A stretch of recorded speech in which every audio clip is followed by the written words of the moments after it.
Bonjour, je m'appelle Ismaël et je suis un voyeuriste anonyme.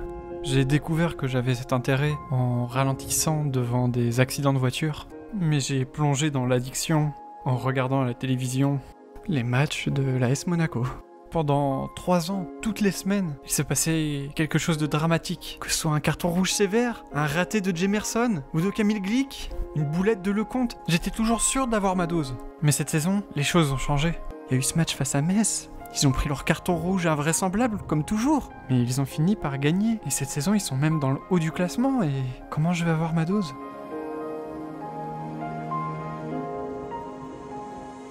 Dans mon intro, j'ai un peu trollé en disant qu'ils étaient ça y est de retour dans le haut du classement, mais déjà la saison dernière, l'équipe se comportait pas trop mal. Certes, ils ont fini 9ème, mais si on regarde les expected points, ils étaient 4ème devant Marseille et Rennes. Si ces deux équipes sont passées devant Monaco, c'est grâce à des gardiens plus performants que Lecomte et en étant un peu plus adroits face au but que Monaco. Après, c'est l'objectif du football d'être performant dans ces deux situations, mais c'est déjà bon signe que Monaco avait ces situations. Et vu le nombre de fois où Monaco s'est retrouvé à jouer en infériorité numérique, c'est déjà un mini-exploit. Cette saison, Monaco a débuté correctement, mais ils ont semblé élever leur niveau de jeu, même s'ils ont connu une contre-performance contre Lille. Alors qu'est-ce qui s'est passé ? Habituellement, je commence par des explications tactiques, mais là je vais commencer par un cas individuel, c'est celui de Fodé Ballo-Touré. Sans grande surprise, les statistiques le trouvent moyennasse, pour être gentil. Je trouve que ce qui symbolise bien son manque d'efficacité, c'est que pour un latéral, il centre plus que la médiane, mais malgré ça, il crée peu de situations dangereuses. En plus de ça, pendant sa blessure, Caio Henrique a été lancé, et il a été excellent, à la fois présent offensivement et sécurisant défensivement, même s'il a pris très cher sur cette fin d'Ikoné. Et pourquoi je commence par parler de ça ? Eh bien, sur le début de saison, comme vous pouvez le voir sur ce graphique, où plus on est vers la droite, plus l'équipe crée des expected goals, et plus on est vers le haut, et moins l'équipe concède d'expected goals, donc l'objectif c'est d'être en haut à droite, Monaco est bien situé. En revanche, dès que Ballo-Touré joue, les performances de l'équipe sont en nette diminution, que ce soit offensivement ou défensivement. Mais inversement, quand Caio Henrique est sur le terrain, Monaco joue simplement comme la meilleure équipe d'Europe, du moins du point de vue des occasions concédées et des occasions créées. D'ailleurs, tant qu'on est sur le sujet des latéraux, à droite, Aguilar réussit un très très bon début de saison, très performant offensivement, et clairement, il a éclipsé la concurrence de Djibril Sidibé. Et si l'équipe arrive à performer avec des latéraux qui n'hésitent pas à monter haut, c'est aussi parce qu'il y a eu un choix fort de Kovac, alors qu'initialement, il avait adopté un 4-3-3 où seuls les deux défenseurs centraux et la sentinelle restaient en retrait pour empêcher les contre-attaques. Désormais, l'équipe joue en 4-2-3-1, et Tchouaméni et Fofana ont un rôle plus défensif, ils ont pour mission de couvrir les latéraux et d'assurer que l'équipe ne se fasse pas ouvrir en deux à la perte de balle, comme ça a pu arriver plusieurs fois face à Lyon par exemple. Après, ce choix n'immunise pas Monaco à ce problème, il suffit d'une erreur de Tchouaméni ou de Fofana et le problème peut revenir. Étant donné que la prise de risque doit être limitée par Tchouaméni et Fofana, la créativité à la construction doit venir d'ailleurs, et pour cela, Monaco s'appuie sur le jeu long de ses deux défenseurs centraux. Badiachil, qui est vraiment remarquable dans le domaine, mais qui par contre n'est pas si à l'aise que ça quand il s'agit de défendre dans les pieds. Et chez Disasi, on retrouve les mêmes qualités et les mêmes défauts, mais en moins marqués. Mais du coup, on pourrait se poser comme question, comment se fait-il que Monaco arrive à avoir autant le ballon et à concéder si peu d'occasions alors que leur charnière centrale joue long et n'est pas infranchissable ? Et la réponse est très simple, c'est grâce à son pressing, qui est très actif et qui oriente vers l'extérieur les adversaires, mais aussi son contre-pressing qui s'enclenche dès la perte de balle. Et dans les statistiques, ça se voit, Monaco est la deuxième équipe du championnat qui presse le plus quand elle n'a pas le ballon, et ils ne font pas ça dans le vide, ils sont la deuxième équipe au PPDA. Et du coup, qu'est-ce que c'est un PPDA ? Eh bien, c'est bien simple. Patrick Poivre d'Arvor, souvent désigné par ses initiales PPDA, né le 20 septembre 1947 à Reims. Ah non, mais c'est pas du tout ça dont je voulais parler. Non, le PPDA, c'est le nombre de passes que les adversaires arrivent à faire dans leur moitié terrain, divisé par le nombre de récupérations réussies dans la moitié de terrain adverse. Donc déjà, ça c'est une base très solide pour la défense et aussi pour l'attaque de Monaco, d'avoir un pressing qui fonctionne. Mais en plus, ça, bien sûr, c'est bonifié par un joueur comme Ben Yedder, même s'il est moins performant que l'année dernière quand il était associé à une autre pointe avec Slimani, il reste à un niveau élevé et il essaye toujours de faire beaucoup de choses pour l'équipe. Bien évidemment, son objectif c'est de marquer des buts, mais il est aussi très actif à la construction. Il n'hésite pas à venir décrocher quand l'équipe en a besoin, et après il est capable de dribbler ou de chercher la bonne passe. Désormais, il est souvent associé avec Kevin Folland derrière lui. Ce dernier, c'est plutôt un avant-centre habituellement, et ça se sent dans son jeu. Même s'il a été capable de trouver des belles passes, c'est pas forcément un joueur qui va faire énormément de dribbles. Sa grande force, c'est qu'il va toujours être présent dans la surface au bon moment et se créer beaucoup d'occasions. Il a déjà marqué pas mal de buts au final. Et justement, quand l'équipe a besoin de création, c'est là où Cesc Fabregas Fabregas va rentrer. Sur son temps de jeu réduit d'ailleurs, c'est assez étonnant, il arrive à avoir des belles statistiques défensives. Et en plus de ça, on lui connaît sa qualité de passe. Et son utilisation récente en numéro 10 permet de mettre ça en valeur, car il est un peu électron libre, il n'hésite pas à décrocher très bas pour reconstruire, mais aussi il peut être capable de trouver la passe qui fait la différence. Enfin, pour finir, je suis obligé de dire un mot de Sofiane Diop. Je sais que c'est un des favoris des fans, mais effectivement, balle au pied, il dégage quelque chose, même si statistiquement sa production offensive n'est pas évidente. Ce qui est sûr, c'est que défensivement, c'est déjà un très gros travailleur pour son poste. En tout cas, globalement pour cette équipe de Monaco, je suis assez enthousiaste. Je pense honnêtement que jusqu'à la fin, ils seront à la lutte pour la Ligue des Champions. Et en tant que spectateur neutre, c'est cool d'avoir une belle équipe comme ça dans le championnat. Avant de quitter la vidéo, je vous avertis que normalement, sur Twitter, une news d'une certaine importance devrait tomber. Et je suis bien obligé de l'annoncer sur Twitter parce que je n'ai pas accès à l'onglet communautaire sur YouTube. Je n'ai pas assez d'abonnés. Donc, vous savez ce qu'il vous reste à faire. Sur ce, à bientôt pour cette grosse news et une prochaine vidéo.